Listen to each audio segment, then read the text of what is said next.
I like to be a part of as much action as I possibly can be, because it tells me, it acts as an indicator of what the character is going through at that point. I wanted to know what it felt like to fly. I can't talk about defying gravity. I can't talk about flying if I don't actually know what it feels like to be off the ground. Yeah. And there is a feeling. Yeah. So we did a 17-foot drop, like a dead drop to the ground. But you don't know what that feels like unless you actually know what it feels like. And your stomach turns. And so you have to figure out, well, how do I breathe if my stomach does that when I'm dropping? And so it meant that I could learn what my body needed in order to get used to flight. Yeah. Because if I couldn't get used to flight, I couldn't sing at the same time. So I needed to learn how to fly, which the stunts team, and we call her Mama Jo, helped me do. And then Antea would come in and we would learn to sing and fly at the same time.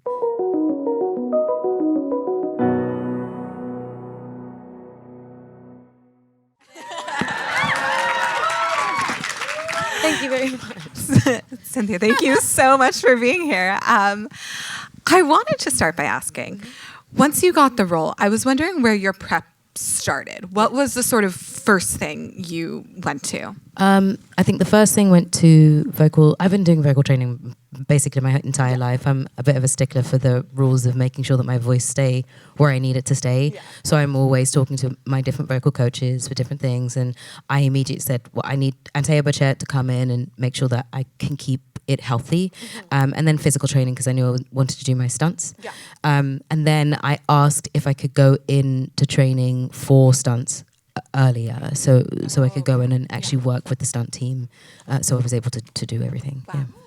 With the music, I was wondering, obviously, so many of us know these songs so well, yes. And I was wondering how you prepped and how you thought about sort of how you were going to interpret them yourself, like where you were going to option up, how you were going to do the riffs. Like, you make these songs so distinctively yours. Thank you. I was wondering what that process was like. First of all, I wanted to find out what the journey of her like musical prowess would be, because it often when you hear her sing, she's on her own, so they're like inside thoughts. Yeah. And I didn't want her to get to Defying Gravity before she had earned it. So So I tried to navigate moving quite slowly through the song. So when you first hear her sing The Wizard and I, it's quite quiet. It's almost spoken, the very first words that she sings.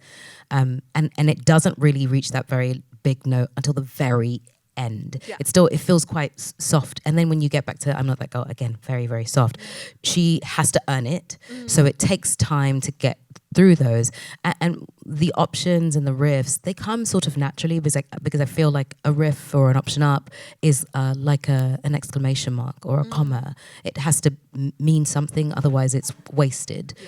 So I'm quite sparing with it. I can do it till the cows come home, but what does it mean if I'm not, if I do that? So when it comes, it's because it needs something. It needs an extra comma. It needs an extra full stop. Blithe limb, blithe smile, lithe limb. So there's it's and in my head it's sort of the imagination of what she looks like compared to me. It's a lingering on the thought of that's not what I can give. It's and that's how I sort of decide where it happens. And sometimes it happens really naturally. I don't necessarily choose, but if it happens naturally and it makes sense and it feels right, then it will stick. Defying Gravity, war cry, came because I kind of needed the permission to do that. I was doing it by the book originally, and I think it was sort of like itching and right beneath the surface. And Stephen Aramis and Stephen Schwartz, whilst we were recording the comps for it, because we did rehearsal comps to make sure that we could do everything and do the rehearsals before we did a proper live on set. And he was like, okay, so now you've done the book version, what does your war cry sound like? So I had to figure out, what does my war cry sound like? And then I tried something that didn't quite work. didn't quite feel right. And then I tried that, and that felt really good. Yeah. So and that's the thing that stuck. And the test for me is if it never changes, if I never feel the urge to do something other than that, then it's right. And I never felt the urge to do anything other than that. Yeah. So that was that. I was wondering if you could talk a little bit too about how I was wondering how sort of you developed your performance both through the music and then like how the acting and the music sort of started to work in tandem. I think they always work in tandem. Yeah. I'm a bit of a geek when it comes to performance through song. I teach at the Royal Academy of Dramatic Arts, and I go back to the school and I teach the students how to work through a song and use the song to tell the story. Yeah. Each song that she sings is another movement forward in her growth. Yeah. And so I tried to use each verse, each lyric as another sort of like key into who she is. So when we, once I'm with the wizard, my whole life will change. 'Cause once you're with the wizard, no one thinks you're strange. No, father is not. And it's sort of like, and there's a weird sort of like minor note that happens. No, sisters. Yeah. Acts ashamed, all of us has to love you. It's when she can open up, because it's what she's saying is these minor things that have been a pain in my life that I've been dealing with will disappear. Yeah. And the thing I want, which is to open up to the world, will be mine. Yeah. You know, and I love being able to sort of pinprick and find all of those small little nuances through song, because music is like a second language to me. So if I can communicate a feeling, an experience through a song, then makes me very, very happy. And I really wanted those songs not just to be the songs we know, but other ways to understand who she is and what she's been through. Yeah. I love that. I was wondering if you could talk a little bit about sort of, obviously you and Ariana are very close. Yes. But can you talk a little bit about sort of like how your relationship developed in the rehearsal process and how you sort of discovered the two characters' relationships to each other? Yeah. It started very early because we didn't audition together. We didn't test together. Yeah. So we met each other after we had been cast. And in that meeting, the two of us had sort of decided that we were going to make sure that we took care of each other. So we would provide what is necessary for the other in order to get whatever performance they needed out. So I knew she was open and generous for me, and I was open and generous for her. And the thing that we knew was that the end goal was that these two women were intrinsically linked. They are true friends. It is a real love story of two women. It's platonic love, but they are still very, very linked. And so how do you get from what is this feeling to defying gravity when she says, come with me, think of what we could do. And it's actually realizing that they see something in each other. I always believe that Glinda sees it from the get-go. Yeah. The moment that thing happens in school and the chairs go flying, Glinda sees it. Yeah. Because she doesn't believe that Madame Morrible has done any of that. Yeah. That's why she asks her, how did you do that? Tell me everything. She's smarter than she realizes. And I think I always think in that moment, Elphaba clocks. Oh, you're smarter than you look here. Yeah. I have this. Yeah. Okay. This is why she doesn't say anything. And that moment in the class, there's a really small moment, which I always love. It's when Glinda says to her, the artichoke is fully steamed. Yes. And they have this sort of like, okay, understood. There's an understanding that they have at the very beginning, and they have to figure out how to navigate in the space together. They both admire something about the other, and it's the invitation at that dance to change that breaks it open for them. Well, I was wondering if you could talk a little bit about the Ozda scene. And, you know, both, it's obviously so emotional, but I was wondering if, like, what was the choreography process like? And what was the sort of process of figuring out her movement? So when we started doing the Ozda, Christopher Scott, who's wonderful, Kamfideku and Will Loftus, they had choreography set. And I saw the choreography and I said, respectfully, no. because I didn't believe that was how she moved. I was like, that's not Elphaba's language. That's not her movement language. I knew that in my head, Elphaba is not, dance is not foreign to her.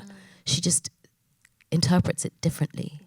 You know, she's all the edges, whereas everyone is slightly rounder, softer.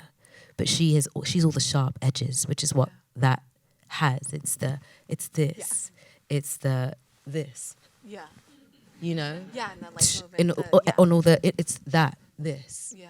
You know, it's all of those sharp lines that I felt were her movement language. So we started choreographing together. They let me in on it. So myself, Christopher, Comfort, and Will worked together to figure out what this movement was and why. Because, yes, for real. Please. I agree, Madame Morrible. All I heard was Madame Morrible, but please silence your phones. You know, but I get it. Madame Morrible's fierce. Why not? And the why. So I always wanted to know, why would she put the hat back on at the end of the dance? Yeah. So I was like, how do we go from the beginning where she takes the hat off and is tempted to walk away to where she gets to at the end of her dance and puts it back on? Yeah. I always thought, wouldn't it be wonderful if she used this dance, one, to claim the space that keeps being taken from her? If no one's going to be with her, then she'll do it alone. Yeah. And to imbue the hat with power. Yeah. So that when she puts it back on, that is the beginning of the Wicked Witch of the West. Yeah. And when we discovered that, we were like, right. Now we're cooking. Now we can make something. What was it like filming that sequence? Really tough. Yeah. Deeply painful. Yeah. No, truly, it was, you know, because you're digging up all of the hurt and the pain that you've actually been through. So for me, it was looking back on those, you know, days when I was bullied, or when I felt alone, or when I felt ostracized. And that's not too far from me. I mean, you know, when I left drama school, that those scars are still with me. I spoke to a friend recently, and he was like, I witnessed what you went through, and you might have like erased it or misremembered, but I saw it. So those things you've been through are real. And so what that allowed me to do, what this piece allowed me to do, is sort of refocus and reframe those things and use them almost like a battery power for her, and to funnel my pain through her pain, so that when I got to move through all of those, it's like a real release of those things. It's like an exorcism and getting rid of the hurt that you've experienced. And the tears were always real. The tears would always come. The breath would always come. And there's this wonderful, it's like a hug when Glinda finally decides to join. And she knows it's real, you know? But it was painful, really painful. And by the end of it, Mark Platt, John, and Ari, they sent me home. They said, you have to go home now. Yeah. It's time for you to leave. And because I'm a glutton for punishment, I'm happy to stay and go over and over and over. But it wasn't a healthy thing to keep doing, because we shot it a number of times, and we'd always shoot from the beginning to the end. And the entire sequence was about 10, 15 minutes. So it was a long sequence, and I would do it over and over again. I think we spent the day shooting this. And so once it was time, it was time. And we would, Alice Brooks, who's phenomenal, our DOP, would keep the camera going. So she shot in the 360, so she could catch everything. And the first thing she did was my close-up. So once we're moving from close-up out, which meant that I could be in and be dropped in immediately until the end, which is lovely. But if you're dropped in from the beginning to the end, it's a lot of energy and a lot of her, On sort of maybe the opposite side, was there any sequence to film that was sort of just pure joy? Oh, Defying Gravity was pure joy. That even even in that attic scene where they get to say goodbye, but there's a true acceptance. That it's not a goodbye forever. It's I understand. I understand, and it's going to be okay. I loved doing that with Ari because they're navigating with each other. They're trying to be as kind and as loving as they possibly can in a circumstance that they can't, change. What Is This Feeling was always delightful to shoot. It's just ridiculous and fun and hilarious, and we shot it in 6 or 7 different sets, and we did different pieces of choreography. And there's like a bow star fighting, and there were loads of different pieces of choreography that never even made it in, but we were going for gold that one. we were like, and Popular was a joyous thing to just be like bear witness to, because I was sort of like the dolly that got dragged around the whole place, and I'm just like, this is fun as hell. This is great. That was really, really fun to do, just to sort of like play with the broad comedy that was going on around me, and I that was delightful to be a part of. But I think just in general, it's really rare to be a part of something that is so holistic, so that everybody is on one accord. So I always refer to Bobby. Bobby is the wonderful grip who would blow the wind when I was flying. And he was always so considerate. He would never blow the wind in my face. He would always be on my chest or on my cape. So it meant that I could sing when I was in the air. That's how caring people are. You see what I'm saying? So you have Bobby, who is the grip, who's got the wind machine, who's like paying attention, making sure that I'm okay. Right to Carsten, who I would always say he was doing a dance with me. Carsten is our first camera operator, and he would move with me wherever I moved. And I could feel him even if I couldn't see him, and we would do our dance together. And there's something so joyous when people are just like, we're in the same space, we're moving at the same beat, we are breathing in the same way, and we're all going in the same direction. That was what it felt like on that set. Yeah, it was really delightful. And then John, I mean, it can't be said enough, but he led with such kindness and such love that everybody felt important. It's why, I would always love that Mark Platt would come into my trailer when I was doing my makeup at the end of the day, or taking it off at the makeup at the beginning of the day, or taking it off at the end of the day. If I had an idea, we would call it some trailer time. So we'd sit on my left and we would just talk about things whilst I'm like cleaning off the green. And he would just be like, oh, how does this happen? How is this? This is what you have to do every day to take it off. He was so interested whilst listening to ideas about what was going on. So he knew all of the little details. If Mark Platt wants to know that, and John is leading in that way, and Jack, who will come to the door, my first AD, Cynthia, and I would always know that would mean we need to extend the day, or we need to come in earlier, but it was always done with love. And I go, yes, Jack. He would go, what time can we pick you up tomorrow? I'd say, what time do you need me, Jack? He'd go, how's 5:30? I go, oh, Jack, you're killing me. But I love you, so yes. But it was always such kindness. Everything was negotiated in that way, yeah. When you're talking about the makeup trailer, I did want to ask, what did it feel like once you had the green on? Like, how did that also shape the performance? That was a thing that we discussed almost from the beginning. There was a conversation about whether I would do it CGI or practical. And for me, it was never a choice. I wanted to do it practical because I wanted to look at the mirror and see the complete transformation. And I also wanted everybody else to see the complete transformation. There are people who had never seen me in anything other than the green. So they don't know this. They only know Elphaba. And I loved the idea that people's reactions were genuine because that's what they saw. The green felt really exhilarating because it was so considerate that we had to find a green that made sense for my skin tone.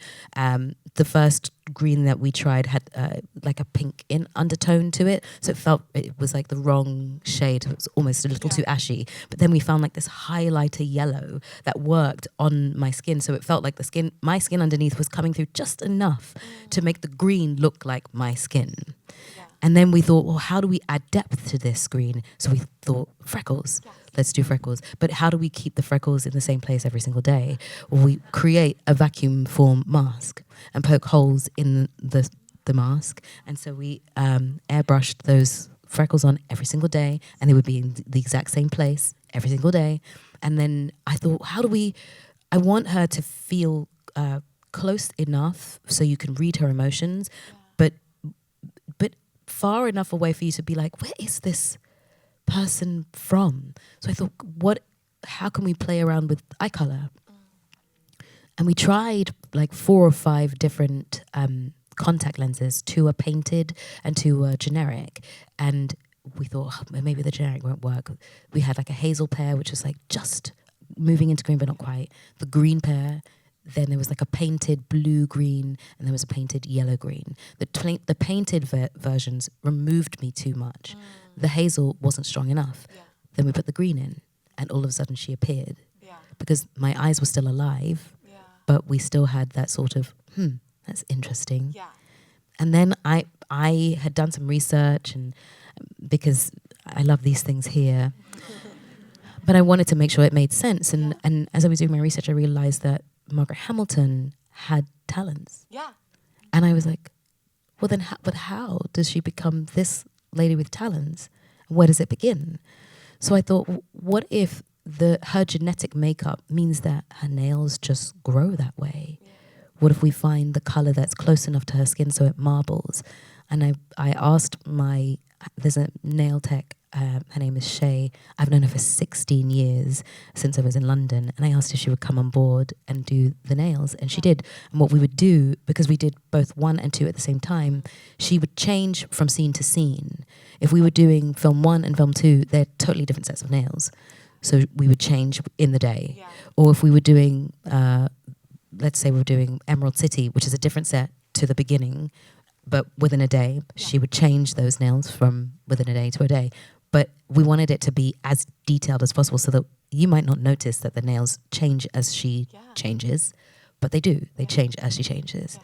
Yeah. And then the braids, that was like one of the first things I knew I wanted, because I kind of wanted to make sure that we didn't erase the person underneath the green, that we married the 2 together. And braids are very recognizable for young Black women. But I also thought they looked beautiful. They move really well. Yeah. So I'm a stickler for bringing in people that I love. If I've worked with people before, I'll bring them with me. And Sim, my hairstylist, had done my hair on Luther. So I asked if she would come on and do the wigs and the hair for this. And she was so specific, right down to the little kiss curl on my forehead. And she's so funny. She bought a pair of magnifying glasses with a light on it, so that when she had to refix all their baby hairs, that's what she would look through, magnifying glass, to make sure that she could fix every single baby hair. And she dyed the lace a really light green so that when it was on, it disappeared completely. We had about 4 different wigs, and each one was slightly different length. So there's the halfway through the movie, there's one that's usually down and a lot longer than the first, where it's up and in a plait.